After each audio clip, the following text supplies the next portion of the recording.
Mais juste qu'à son temps, ce n'était pas facile de parler de Jésus. Ah, il décide de servir le Seigneur. Et maintenant, on l'arrête. On l'arrête et on le jette en prison. On le frotte et on le jette en prison. La Bible dit que il le mit sur la garde de 4 escouades, de 4 soldats. Ça veut dire 16 soldats. C'est de 4 escouades, de 4 soldats. Donc 4 escouades. Donc 1, 2, 3. Et chaque escouade était constituée de 4 soldats. Ça veut dire 4 fois 4. Ça veut dire 16 soldats pour une seule personne. Mais qu'est-ce qu'il avait de spécial, Pierre?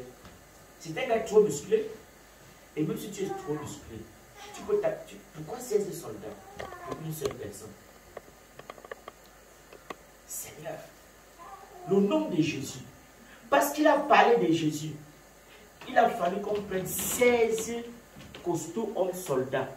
Et les soldats d'avant, là, ce n'étaient pas les gars qui faisaient donner le lait. C'était pas les gars qui donnaient pas le lait. Et 16 gros soldats pour une seule personne. 16 Français Nganou. Et tu sais, Jacques, pour une seule personne, avait l'intention de le faire comparaître devant le peuple après la part. On passe, il fait continue. Continue, bien aimé. Pierre donc était gardé dans la prison et l'église ne cessait d'adresser pour lui des prières à Dieu. Continue, frère. La nuit qui précédait le jour où Hérode devait aller le faire comparaître, Pierre lié les 2 chaînes. Écoutez, ça c'est terrible. Écoutez comment quelqu'un, dans quelle situation quelqu'un peut se trouver. Mais ce qui est bien, c'est ce que nous allons suivre par la suite. Il liait de 2 chaînes, dormait entre deux soldats et des sentinelles devant la porte. Écoutez, demain on va décider ton sort. Demain tu vas passer au tribunal et en réalité c'était pour le tuer. Non seulement on te garde, il y a 16 personnes qui te gardent. Écoutez, il y a 16 personnes pour te garder. Ça n'a pas suffi. Ils ont mis encore des chaînes au gars, ici, là et au pied. Toujours pour sa surveillance. Mais le gars dans cet état-là, on dit on dit qu'il y avait un soldat ici et un autre soldat ici pour contrôler le mec. L'empatillage. Mais la Bible dit que et des sentinelles devant la porte pour garder la prison. Ce qui est extraordinaire, c'est que le gars a pu trouver le sommeil dans cet état.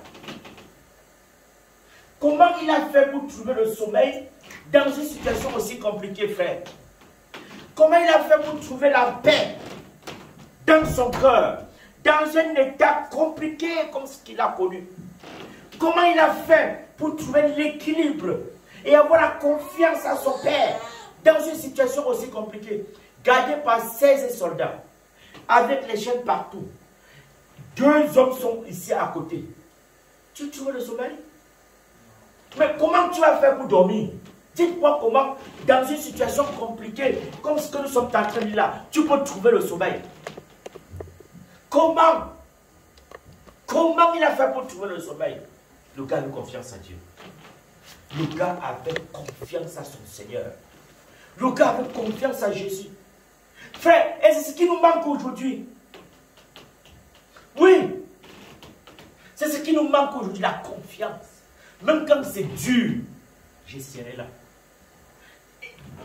Vous lisez nos frères. Comment il a fait pour trouver le sommeil entre 2 soldats? Les chaînes, écoutez, tu vas dormir comment si des bombes vont te tuer? Tu vas dormir comment? Ce sont des insomnies.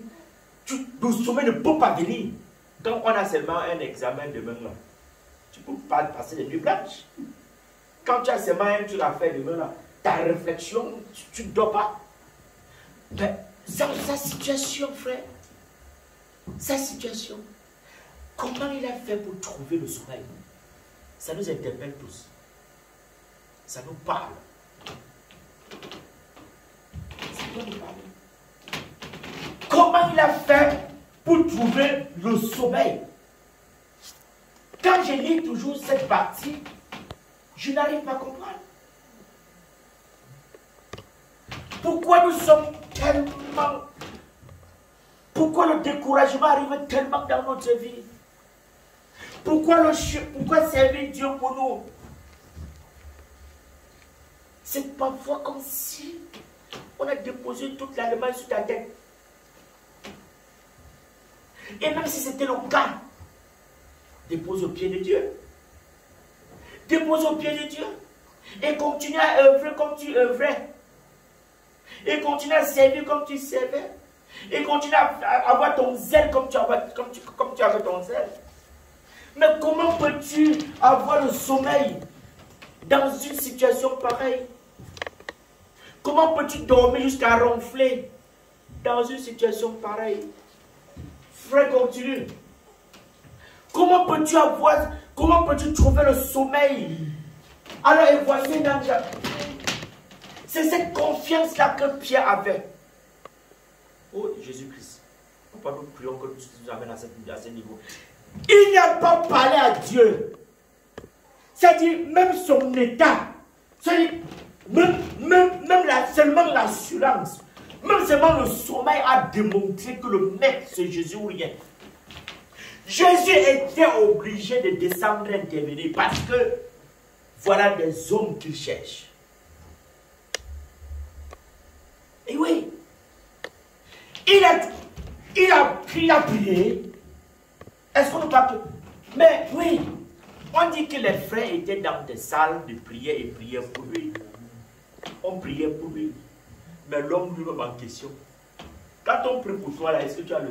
Quand c'est Dieu là, si tu as les problèmes, on dit qu'on va prier pour toi. Oui, mais tu as dit oui, mais toi-même, il faut avoir la foi. Toi-même, tu dois pouvoir être sûr que ce que tu es là, c'est le produit du Seigneur. Il a trouvé le sommeil comment? Oui, nous devons arriver là-bas. L'amour, il aimait Jésus en vérité. Pas l'amour que nous avons, la tricherie là. On cherche toujours tellement nos intérêts. C'est d'abord nous, rien pour les autres. C'est d'abord nous, rien pour les autres. Nous devons d'abord passer nos intérêts d'abord avant. D'abord les intérêts de Dieu. C'est ce qu'il a présenté. Comment peux-tu dormir? Il y a 16 personnes qui te gardent. On t'a mis les chaînes aux pieds. On t'a mis les chaînes aux pieds et à la main. Et encore à côté, il y a 2 personnes là à côté de toi. Il dormait comment alors? Il était allongé par le sol. Il a trouvé le sommeil comment? C'est une histoire que nous devons vraiment nous poser la question. Il a fait comment pour s'appuyer, se laisser emporter? La Bible dit, c'est qui est encore trop fort. C'est que quand l'ange arrive, et voici un ange du Seigneur suivant, et une lumière brillante dans la prison. L'ange réveilla Pierre en le frappant au côté. C'est extraordinaire. Ça veut dire que même la lumière de l'ange n'a pas pu réveiller Pierre. Parce que quand Dieu se révèle dans le sommeil, la puissance de son arrivée, ça veut dire que l'éclat que ça fait, ça te retire ton sommeil. Je ne sais pas si moi j'ai déjà, quand Dieu se révèle à toi, vraiment dans le sommeil, là, tu sautes. Écoutez, ce qui est trop puissant, c'est que même jusqu'à là, le gars dormait. La Bible dit que l'ange était obligé de le frapper par le côté. Mais, c'est trop fort. L'ange était obligé de retirer le type là de son sommeil en le frappant des côtés. Mais quel sommeil! Quel... Oh, Seigneur, quelle paix! Quelle fierté! Pierre! C'est quelqu'un qui s'est laissé seulement diriger par le Saint-Esprit. Il était sûr que Jésus devait intervenir pour lui. Il était persuadé. Parce que Jésus lui a dit que tu es Pierre et sur cette pierre je bâtirai mon église. Oui, Dieu lui a dit ça. Et s'appuyer sur ça. Le Seigneur ne peut pas te parler. Et tu crois que ça ne verra pas le jour. Si ça ne voit pas le jour, c'est que c'est toi qui as négligé ça. Et tu as laissé ce que Dieu a dit pour toi mourir. Tu dois savoir que c'est d'abord les intérêts de Dieu avant tes intérêts. Et c'est ça le problème. C'est notre problème.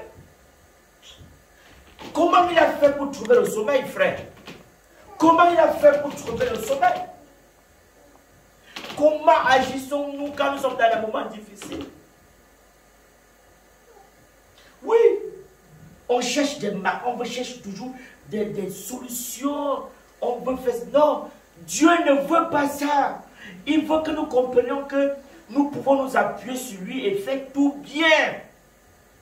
Sans tricherie. C'est là où le Seigneur veut nous amener. Savoir compter sur Dieu. Savoir s'appuyer sur Dieu. Savoir lui faire confiance. C'est ce qui nous manque, bien-aimés. C'est ce qui nous manque. Oui, c'est ce qui nous manque. Oui. C'est ce qui nous manque. Ces choses-là, nous devons comprendre. Que c'est comment peux-tu dire que j'aime Dieu et tu fuis le service de Dieu? Jean 1, verset 40.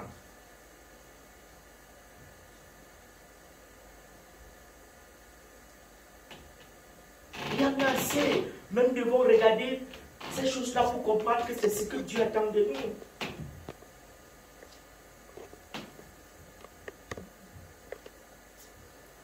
Jean 1, verset 40. So, André, frère de Simon-Pierre, était l'un des deux qui avait entendu la parole de Jean et qui avait suivi Jésus-Christ. Écoutez profondément. André, frère de Simon-Pierre, était l'un des deux qui avait entendu les paroles de Jean et qui avait suivi Jésus-Christ. André, frère de Simon-Pierre, était l'un des deux qui avait entendu les paroles de Jean et qui avait suivi Jésus-Christ. On lit alors Jean 3, verset 30. Jean 3, verset 30. Pour comprendre ce que Dieu attend de nous. Jean 3, verset 30. Jean 3, verset 30. Jean 3, au verset 30. Il dit, il faut qu'il croisse et que je diminue. Amen. Il faut qu'il croisse et que je diminue. Alléluia. Il faut comprendre que quand tu es enfant de Dieu, ton ego va mourir. Laissez Dieu prendre plus de la place dans ta vie et dans ton être, dans ta personne. Quand tu es enfant de Dieu, frère, il faut savoir qu'il y a des choses tu dois te séparer de ça. Pour permettre au Seigneur, à l'Esprit de Dieu, au grand Saint-Esprit, de prendre de la place. On doit filtrer, il doit avoir un tamis. Oui, permettre à Dieu de grandir. Et que ton ego là, finisse par disparaître complètement. C'est ce que Dieu veut que nous comprenions. Oui, Jean le Baptiste, Jésus vient et lui fait des éloges. Et dit parmi tous les autres prophètes qui sont passés là, il n'y a pas plus grand que lui au ciel. Jésus a dit de Jean que c'est un grand prophète. Que c'est un grand prophète. On a du moins la dimension de comment, comme Jean est venu, c'est comme ça que Jésus est venu. Dieu, l'ange parle, Gabriel parle à Élisabeth, la cousine de Marie, et comme l'ange Gabriel a parlé à Élisabeth, l'ange Gabriel a parlé à maman Marie, de la même manière. Jean avait la capacité aussi de faire beaucoup de choses. C'est un homme intègre dans tous les domaines. Un puissant prophète. Puissant que Dieu dit, Papa bon Dieu, Jésus-Christ dit, que sur cette terre-ci là, il n'y a pas plus grand que lui. Il n'y avait pas plus grand que lui. Celui qui baptise Jésus, celui qui plonge le Seigneur dans les eaux. Le grand Jean. Celui qui plonge le Seigneur des eaux et retire Jésus-Christ et déclare. Tout qu'il a déclaré que vous connaissez de la Bible. Alors frère, la Bible dit qu'autour de lui, il y avait André, il n'était pas seul, il avait ses disciples. C'était un homme puissant en parole. Puissant en parole. Clair qui ne faisait pas la propre, il ne chérissait pas les hommes. Il ne parlait pas dans le sens de faire plaisir à quelqu'un. Il disait ce que Dieu lui dit de dire. Alléluia. Alors ce que nous devons comprendre ici, c'est que entourer ces hommes de Dieu, entourer ces disciples, la Bible dit, quand Jésus est arrivé, et que le Saint-Esprit est descendu sur Jésus, et que Dieu a fait témoignage, Dieu a parlé de qui est Jésus. La Bible dit que Jean lui-même prend l'engagement de dire que il faut que je descende afin que Jésus... Mais imaginez que tu es président de la République. C'était le combat qui était en Israël depuis longtemps parce que les gars ne comprenaient pas qu'un jeune petit comme ça, là, parent d'un charpentier, vient me faire comprendre qu'il est le Christ. Il ne comprenait pas ça. L'orgueil de l'homme. Grand est ton état. Et on vient te dire que on vient de dire qu'il y a quelqu'un qui est là, que c'est le Fils de Dieu. Mais puis, Jean avait compris que le service du Seigneur, servir Dieu, c'est la mort en soi. Oui, c'est la mort en soi pour les intérêts de Dieu. Et quand Dieu se manifeste sur la terre, qu'est-ce qu'il faut faire? Il faut lui donner la place. Oui, c'est ça aimer Dieu. Donner la place à Dieu dans tout ce que nous faisons. Oui, donner la place à Dieu. Que ton ego là disparaisse. Tes petits calculs là disparaissent. Laisse Dieu agir comme il souhaite agir. Jean dit, il faut que je diminue afin que Jésus, de son état, de la dimension que le mec était, avec les disciples autour de lui. Après, c'est lui qui dit aux disciples, ce n'est plus moi que vous devez, c'est maintenant l'autre. Mais le gars s'est retrouvé un moment seul. Mettez-vous à sa place. Regarde la force de l'humilité. Regardez jusqu'où Jean pouvait descendre. Et c'est après avoir fait ça qu'il trouve la mort. Qu'il trouve la mort. Oui, frère, qu'on a coupé sa tête. Coupé. Lapidé. Décapité. Oui. Ce n'est peut-être pas facile, frère. Il a tout donné. Il a dit qu'il faut qu'il diminue pour que Dieu augmente. Il a tout fait ce que Dieu veut. Mais pourquoi que ces gens là, qu'ils arrivent au ciel? Ils sont dans la cour. Ils sont dans la cour. Non, ils sont dans le lieu saint avec Papa Bon Dieu pour décider. Oui, frère, c'est là où il faut arriver. Beaucoup de nous seront dans la cour. On dit gauche, tu vas à gauche. On dit droite, tu vas à droite. On te bat, tu ne comprends rien. Cherchons à arriver comme Paul le dit. Arriver à être parmi ceux-là qui vont prendre, quand Dieu réunit le conseil céleste pour prendre les grandes décisions. Que tu fasses partie de ceux-là qui vont pouvoir rester sur la table et causer avec Papa God. Avec Papa Bon Dieu. Ne sois pas de ceux-là qui seront seulement dans la cour pour attendre. Non. Frère. Jean le Baptiste. Jean. De son niveau où il était. Il a choisi de diminuer. Il a dit, il faut que je diminue. Et lui-même, il fait des déclarations qui n'est même pas digne de délier les couronnes de ses sandales. C'est-à-dire que tellement il s'est rendu petit qu'il a dit que je suis là. Même s'il n'est que pour attacher ses sandalettes là, les cordes de la je suis là. Non, il y a plus grand. Il y a personne encore plus élevé pour le faire. Il se trouvait trop petit. Écoutez la force de l'humilité. Oui, ce n'est pas facile. Mais quand on croit en Dieu, c'est facile. On peut arriver là-bas. On peut arriver là-bas, frère. on peut arriver là-bas. Si on peut y arriver. On peut vraiment y arriver.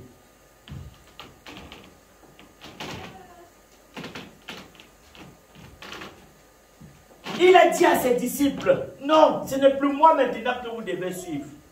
Ce n'est plus moi. C'est maintenant lui, Jésus. Il a dit aux gars de partir, ses disciples, il a dit à ses disciples, allez suivre le grand maître maintenant. Le grand Jean. Le grand Jean. Frère, c'est quoi aimer Dieu? C'est quoi aimer Dieu? C'est quoi faire confiance à Dieu? Imagine, il était entouré de ces gars. Peut-être ces gars étaient là pour le protéger.